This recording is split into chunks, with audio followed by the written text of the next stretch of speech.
UP में इस वक्त फिल्मी अंदाज में एनकाउंटर हो रहे हैं। योगी पुलिस का खौफ और थ्रिलर दोनों चरम पर है। सोनभद्र से शामली और कौशाम्बी से सहारनपुर तक पुलिस का एक्शन किसी ब्लॉकबस्टर फिल्म से कम नहीं लग रहा। यूपी पुलिस ने एक और जहां 900 किलोमीटर दूर जंगलों में छिपे चोर का दौड़ा कर काम तमाम कर दिया, तो दूसरी ओर एक कुख्यात माफिया का महज 7 घंटे में एनकाउंटर कर दिया। गौ तस्करों की हवा निकाल दी और यह सब बिल्कुल फिल्मी अंदाज में हुआ। सोशल मीडिया पर लोग सीएम योगी की जमकर तारीफ कर रहे हैं और कह रहे हैं कि यह सिर्फ पुलिस नहीं, योगी मॉडल की रफ्तार है जिसमें अपराधी भाग नहीं सकते, सिर्फ दबोचे जाते हैं और मिट्टी में मिलाए जाते हैं। लगातार एनकाउंटर, ताबड़तोड़ कार्रवाई और हर जिले में अपराधियों पर जबरदस्त एक्शन। माहौल ऐसा बन चुका है कि अब सिर्फ लोग यही पूछ रहे हैं कि 2027 से पहले क्या यूपी सच में अपराधी मुक्त हो जाएगा। कुल मिलाकर बदमाशों में हड़कंप मच गया है, खलबली मच गई है, अफरा तफरी का माहौल है और चर्चा बस एक चीज की है, योगी पुलिस का कमाल। नमस्कार, थर्ड आई में आपका स्वागत है। मैं हूं नविंदु। आज के थर्ड आई में आपको बताएंगे यूपी पुलिस के स्पेशल एनकाउंटर के बारे में, साथ ही 900 किलोमीटर तक का सफर तय करके कैसे बदमाश को दबोचा गया। वीडियो शानदार होगी, लास्ट तक जुड़े रहिएगा। योगी राज में दनादन एनकाउंटर जारी, 900 किलोमीटर तक अपराधी को दौड़ाया। योगी पुलिस ने कर दिया बड़ा कमाल, महज 7 घंटे में मिट्टी में मिला माफिया। सोनभद्र की रॉबर्टगंज पुलिस ने फिल्मी अंदाज में एक चोर को ऐसे दौड़ाया जो सोनभद्र से 900 किलोमीटर दूर मध्य प्रदेश के जंगलों में छिपा बैठा था। लेकिन 9 दिन की मशक्कत के बाद पुलिस ने न सिर्फ चोरी का पूरा माल बरामद किया, बल्कि अपराधी को बता दिया कि यूपी पुलिस क्या है, योगी मॉडल क्या है और अगर यूपी में अपराध करोगे तो फिर इसका अंजाम क्या होगा। आपको बता दें कि 22-23 नवंबर की रात अरिहंत होटल में एक शादी का कार्यक्रम चल रहा था। लखनऊ से आए संतोष त्रिपाठी शादी समारोह में शामिल हुए थे। अचानक उनके बैग से नगद 75,000 रुपए और उनका मोबाइल फोन गायब हो गया, चोरी हो गया। जैसे ही इस बात की भनक संतोष को लगी, भीड़ में किसी ने चुपके से हाथ साफ कर लिया। अगले दिन संतोष थाने पहुंचे और चोर के खिलाफ मुकदमा दर्ज करा दिया और फिर शुरू हुआ यूपी पुलिस का फिल्मी एक्शन। अपने जिस अंदाज के लिए योगी की पुलिस जानी जाती है, सीनियर पुलिस अधिकारी के ऑर्डर पर टास्क फोर्स रवाना की गई। टीम ने होटल और आसपास के 50 कमरों के फुटेज रात भर बैठकर खंगाले, दिन रात एक कर दिया। आखिरकार एक संदिग्ध शख्स की तस्वीर मिली, चेहरा मिलान किया गया तो पुलिस भी हैरान रह गई, क्योंकि चोर कोई आम नहीं था, बल्कि वो मध्य प्रदेश के राजगढ़ जिले का एक कुख्यात अपराधी था जिसका नाम निखिल था। फिर पुलिस की टीम सोनभद्र से सीधे मध्य प्रदेश की ओर रवाना हो गई। 6 दिन से 9 दिन तक पुलिस ने ताबड़तोड़ मेहनत की।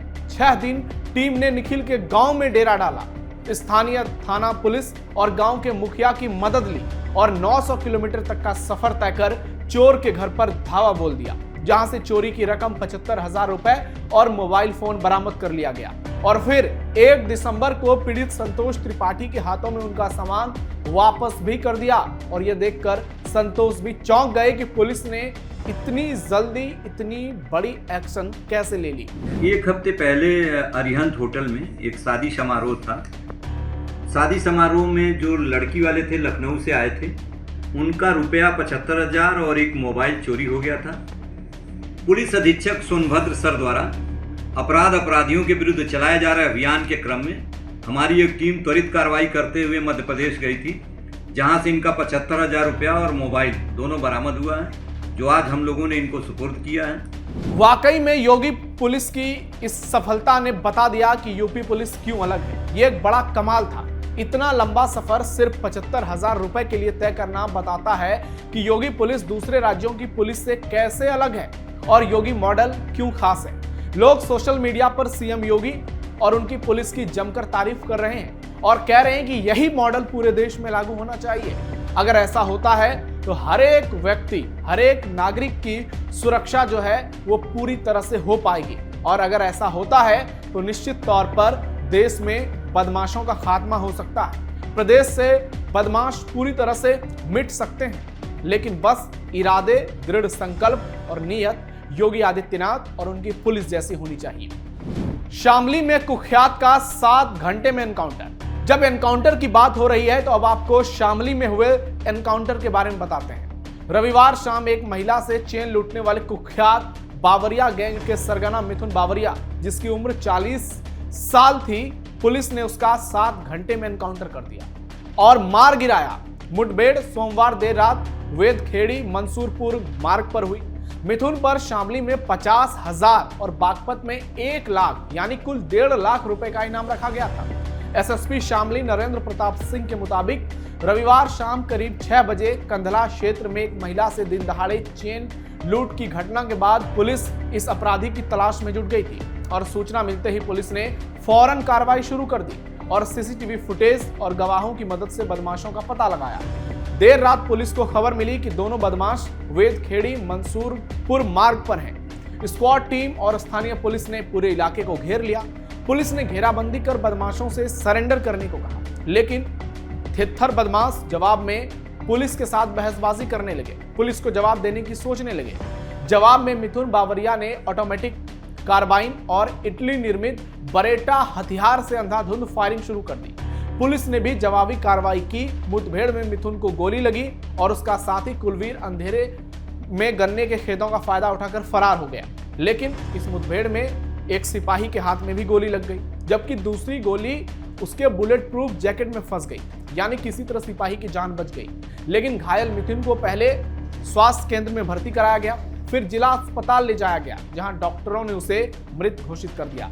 यानी पुलिस ने महज 7 घंटे में इस अपराधी का काम तमाम कर दिया, जो ये बताता है कि कैसे यूपी पुलिस एक्शन लेती है, घंटों में बदमाशों का खेल कैसे खत्म होता है और कैसे योगी पुलिस का ये अंदाज दूसरे प्रदेशों की पुलिस से उनको अलग करती है। और तभी बात योगी मॉडल की होती है। कौशाम्बी सहारनपुर में गौ तस्कर का एनकाउंटर। यूपी पुलिस का ताबड़तोड़ एक्शन जारी है। कौशाम्बी और सहारनपुर जिले में 2 अलग अलग एनकाउंटर में 4 बदमाशों को पुलिस ने उसकी हैसियत बता दी। कौशाम्बी जिले में पुलिस और गौ तस्करों के बीच देर रात मुठभेड़ हो गई और इस एनकाउंटर में 2 तस्करों के पैर में गोली मारी गई, जबकि एक आरोपी को कॉम्बिंग के दौरान दबोच लिया गया।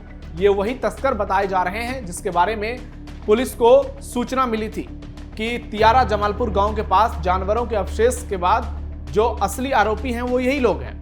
करारी थाना क्षेत्र के तियारा जमालपुर गांव में रविवार सुबह 5 से 6 संदिग्ध गोवंश अवशेष मिलने से जब हड़कंप मच गया तो पुलिस ने इन सबको ढूंढने के लिए अभियान शुरू कर दिया। पुलिस ने मौके से सैंपल उठाकर जांच के लिए भेजा और मामले की पूरी जांच शुरू कर दी। इसी बीच रात 10 बजे मुखबिर से सूचना मिली कि घटना को अंजाम देने वाले आरोपी हिसामपुर नहर पुलिया के पास मौजूद हैं और जैसे ही ये जानकारी मिली पुलिस फौरन वहां पहुंच गई और पूरे इलाके की घेराबंदी कर दी गई। अपने को घिरता देख बदमाश और जो तस्कर थे उन्होंने पुलिस पर फायरिंग शुरू कर दी और फिर पुलिस ने करारा जवाब दिया। 2 आरोपियों के पैर में गोली लगी, जबकि तीसरे को पुलिस ने काउंबिंग के दौरान पकड़ लिया। घायल आरोपियों ने अपना नाम तुफैल और मुन्ना बताया। दोनों को इलाज के लिए मेडिकल कॉलेज में भर्ती कराया गया। तीसरे आरोपी की पहचान नायब के रूप में हुई, जिसे पुलिस हिरासत में लेकर पूछताछ कर रही है। पुलिस पूरे गैंग की एक्टिविटी और सप्लाई नेटवर्क की जांच कर रही है। मुठभेड़ स्थल से बरामद हथियार और अन्य सामान भी कब्जे में लिए गए हैं। फिलहाल घायल तस्कर हॉस्पिटल में उसका इलाज चल रहा है और पुलिस पूरे मामले की डिटेल जांच कर रही है, जिसे पुलिस हिरासत में लेकर अब ये निकलवाने की कोशिश करेगी क्या इनके संबंध किसी और से जुड़े हुए हैं। पूरे गैंग को लेकर पुलिस का एक्शन जारी है। मुठभेड़ स्थल से जो हथियार बरामद किए गए हैं उसे भी कब्जे में लिया गया है और फिलहाल अब यह देखना होगा कि इस मामले में आगे क्या खुलासे निकलकर सामने आते हैं। सहारनपुर पुलिस की भी रविवार देर रात मुठभेड़ हुई और पुलिस को सूचना मिली कि टपरी से बड़गांव जाने वाले बाईपास पर एक संदिग्ध बाइक पर आ रहा है। थाना देहात कोतवाली पुलिस ने चेकिंग शुरू कर दी। बदमाश को रोकने का प्रयास किया, इशारा किया, लेकिन कच्चे रास्ते की ओर बाइक मोड़कर वो फरार होने लगा। पुलिस को आता देख उसने भी पुलिस पर जवाबी फायरिंग की और फिर पुलिस ने बताया कि योगी पुलिस क्या है। उसका एनकाउंटर किया गया, उसके पैर में गोली मारी गई। घायल बदमाश की पहचान तालिब उर्फ मंडा, जिसके पिता का नाम गुलफाम, जो कि शेखपुरा थाना कोतवाली का निवासी था। पकड़े गए आरोपों के कब्जों से 1 तमंचा, 1 खोखा, 3 जिंदा कारतूस, 2000 नगद, 1 बाइक की बरामद की गई। वहीं एसपी सिटी का कहना है कि तालिब उर्फ मंडा, जिस पर चोरी के मुकदमे चल रहे थे, वो काफी दिनों से फरार था। उसके खिलाफ कई मुकदमे कई थानों में दर्ज थे, जिसमें चोरी, गैंगस्टर, आर्म्स जैसे गंभीर एक्ट रजिस्टर्ड किए गए थे। फिलहाल घायल बदमाश को अस्पताल में इलाज के लिए भर्ती करा दिया गया है, लेकिन इस बदमाश की पुलिस ने हेकड़ी निकाल दी। 2027 से पहले अपराधी मुक्त होगा यूपी। जिस तरह से योगी पुलिस ताबड़तोड़ एनकाउंटर कर रही है, जिस तरह से पुलिस का एक्शन देखने को मिल रहा है, अब सोशल मीडिया पर सिर्फ लोग यही सवाल पूछ रहे हैं, क्या 2027 के चुनाव से पहले यूपी से अपराधियों का सफाया हो जाएगा? योगी आदित्यनाथ को टैग करके लोग उनकी जमकर तारीफ कर रहे हैं और उनके पुलिस का उदाहरण दे रहे हैं कि कैसे अगर पुलिस एक बार दृढ़ संकल्प दिखाए, इच्छा शक्ति दिखाए, तो प्रदेश से अपराधियों का काम तमाम हो सकता है, चाहे वो बड़ा से बड़ा माफिया हो या कोई गैंगस्टर। यूपी पुलिस की कार्रवाई बताती है कि पुलिस को जब सरकार फ्री हैंड देती है तो बड़े बड़े अपराधी कैसे मिट्टी में मिल जाते हैं। और इसी का उदाहरण है शामली से लेकर सहारनपुर तक का एनकाउंटर। सोनभद्र से मध्य प्रदेश तक जाकर पुलिस ने जिस तरह से एनकाउंटर किया, वो अपने आप में ये बताता है कि योगी पुलिस और दूसरे प्रदेश की पुलिस में क्या अंतर है और योगी पुलिस की असली पहचान क्या है। तो इन एनकाउंटर पर आपका क्या कहना है? क्या आपको भी लगता है 2027 से पहले प्रदेश अपराधी मुक्त हो जाएगा? और योगी मॉडल यूपी पुलिस पर आप क्या सोचते हैं? कमेंट बॉक्स में अपनी राय जरूर दीजिएगा। फिलहाल के लिए थर्ड आई में इतना ही। हमारे इस वीडियो को लाइक कीजिए, शेयर कीजिए और कैपिटल टीवी उत्तर प्रदेश को सब्सक्राइब जरूर कीजिए। धन्यवाद।